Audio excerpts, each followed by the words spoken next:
Pemirsa, sampai kita di ujung acara. Saya mau garis bawahi ucapan dari Trimedia Panjaitan tadi. Selama pemerintah memberikan informasi yang lengkap dan benar, disitulah kepercayaan masyarakat bisa tumbuh. Thomas Jefferson, Presiden ketiga Amerika. Sekarang kita lanjutkan ke South Situmorang.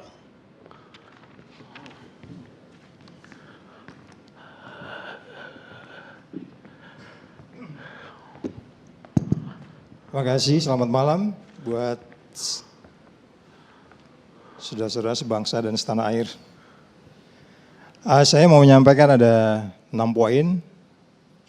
Pertama, saya ingat persis September 11, 2001, saya dapat telepon dari pimpinan saya waktu saya baru kembali dari Singapura tahun 2001.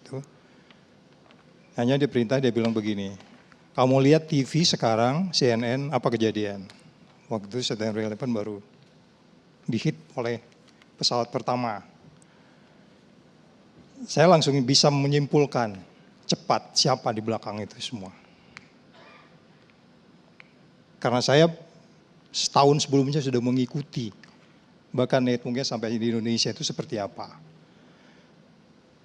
Tapi yang kemarin ini, ketika di kejaksaan ini, nggak aneh kenapa Bu Yamin yang berpikir begitu simpelnya. Karena sekian tahun dia menginkubasi informasi apa yang terjadi di kejaksaan, sehingga di luar kepala, sehingga Boyamin hanya memerlukan sedikit saja informasi, latest development dia tahu sebenarnya yang besarnya itu seperti apa. Itulah intelijen sebenarnya. Boyaminnya lebih profesional dari Jangan punya ini intelijen. Paling tidak kita semua sebenarnya intelijen. Cuman ada yang punya passion untuk mengembangkan itu, memanfaatkan itu, ya. Yang kemudian sebenarnya istri kita di rumah juga lebih intelijen lagi. Dia tahu tuh mana-mana yang bakal sale, bagaimana harga cabai besok mereka juga tahu. Nah, seperti apa? Kembali ke case ini, saya kemarin hanya pertanyaan saya setelah poin pertama tadi soal intelijen, Amerika itu hampir lebih, CIA itu 50 tahun mempelajari apa yang disebut strategic surprise.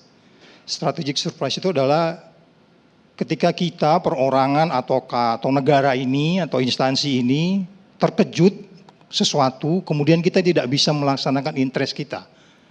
Kita tidak melaksanakan bisa pekerjaan kita. Jadi salah besar kalau kebakaran kemarin bahwa interestnya, kalau tidak ada orang yang merasa terganggu interestnya di kejaksaan. Jelas dong, tadi hari ini kan kita bicara KPI, kita bicara kasus, dan seterusnya. 50 tahun lebih mempelajari strategic surprise itu, kesimpulannya adalah semuanya itu perilaku orang di dalam. Tadi saya mau tanya sebenarnya, ID card untuk masuk seperti itu seperti apa kemarin? Karena kejadian ini awalan ter atau di, kalau by definition ada pelaku, dia punya akses ke dalam. Saya nggak mau masuk ke skin crime-nya ya, kriminalnya nanti silakan Polri yang bekerja, ya. Tetapi kenapa orang bisa masuk ke dalam? Kalau dari sisi katakanlah motif. Nah, ini sama dengan waktu pertanyaan pertama kali ketika novel disiram itu, saya di mana di Jogja di doorstop, yang di kepala saya teori intelijen lagi. Orang jahat itu karena money, karena ideologi, hanya kompromi atau karena ego. Persidangan kemarin kayaknya itu karena ego, saya nggak tahu, saya mau lagi nggak mau bahas itu. Tapi sidang kemarin itu 2 orang itu karena ego. Nah, untuk yang ini kalau apa ini motifnya? Karena ini kita tidak bisa mengatakan bahwa ini terjadi begitu aja. Kalau dikatakan gedung tua, White House itu dibangun tahun 1800. Tapi dia memang pernah kebakar 2 kali. Zaman kolonial Amerika itu diserang sekali itu. Tapi ada angin entah gimana gitu terus nggak kebakar itu. Pernah kejadian juga berikutnya tahun keberapa ke presiden keberapa. Jadi jangan bicara gedung tua, karena kemudian kita mengizinkan seolah-olah itu terbakar, nggak bisa juga. Nggak bisa begitu gitu. Jadi di mana dong intelijen kita ya, warning, forecasting, problem solving kita gitu ya. Apalagi kalau di badan-badan lain, Attorney General itu ada satu badan unit intelijen yang intelijen melebihi dari intelijen negaranya. Karena dia eksekutor juga di situ. Which is di kejaksaan itu ada. Apakah teori itu berkembang? Saya nggak tahu. Ya, sehingga kemudian mereka tidak paham teori complexity yang mengatakan bahwa kita bisa sukses karena hal besar, tapi kita bisa gagal karena hal kecil. Termasuk nanti ini si pelaku ini juga akan ketemu dengan hal-hal kecil, kalaupun itu dilakukan orang. Ya, jadi sekali lagi itu pertama dari sisi intelijennya. Kemudian dari segi berikutnya adalah saya mau di crime scene saya nggak terlalu banyak ini ya. Tapi mungkin first responder seperti apa kemarin bekerjanya ini perlu dipelajari.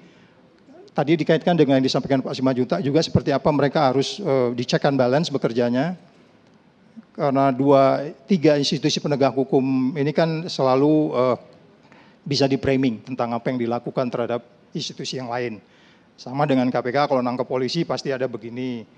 Sama kalau KPK nangkap kejaksaan pasti ada reaksinya. Sama dengan ini kejaksaan diperiksa oleh polisi.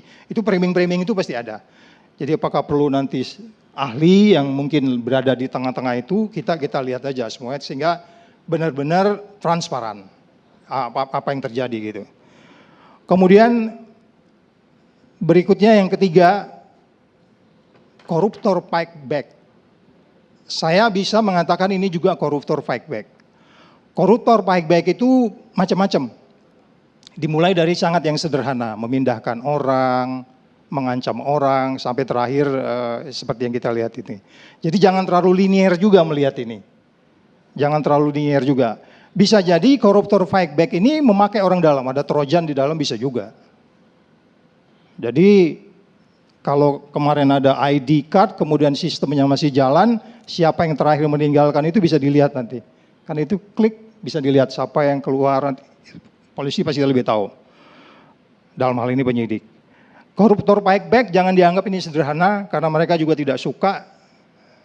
Atau bisa jadi juga mereka bagian yang, karena begini, kasus ini dimulai kalau kita bicara, saya kembali ke berikutnya adalah mengenai timeline. Bagus saja. Keempat itu adalah soal timeline yang tadi ketiga koruptor fight back. Timeline. Kalau kita lihat timeline beberapa kasus-kasus besar yang belakangan ini itu kan dimulainya tahun 77 itu. Jadi praktis hampir satu saja presiden yang enggak di periode kasus yang lagi rame ini. Karena 77 itu kita mulai 1997 bukan 77. 1997. 97 itu kan itu kasus kan 97 ya. Dimulainya ya. 1997 soal pinjam meminjam yang tagih menagih itu loh. Itu kan berarti sampai presiden sekarang Pak, kasus yang sekarang lagi, saya nggak tahu nih apakah masih presiden berikutnya nih masih terus juga atau enggak nih. Jadi maksud saya, ini adalah kasus yang menurut saya dari sisi timeline yang memang sebenarnya harus segera dibereskan secara tuntas. Kalau dari sisi timelinenya, karena kalau kita lihat tadi sudah dijelaskan soal uang yang sudah kembali, tapi memang ada banyak isu konflik of interest di sana. Yang menurut saya ini menjadi persoalan-persoalan yang sangat umum sebenarnya di kita.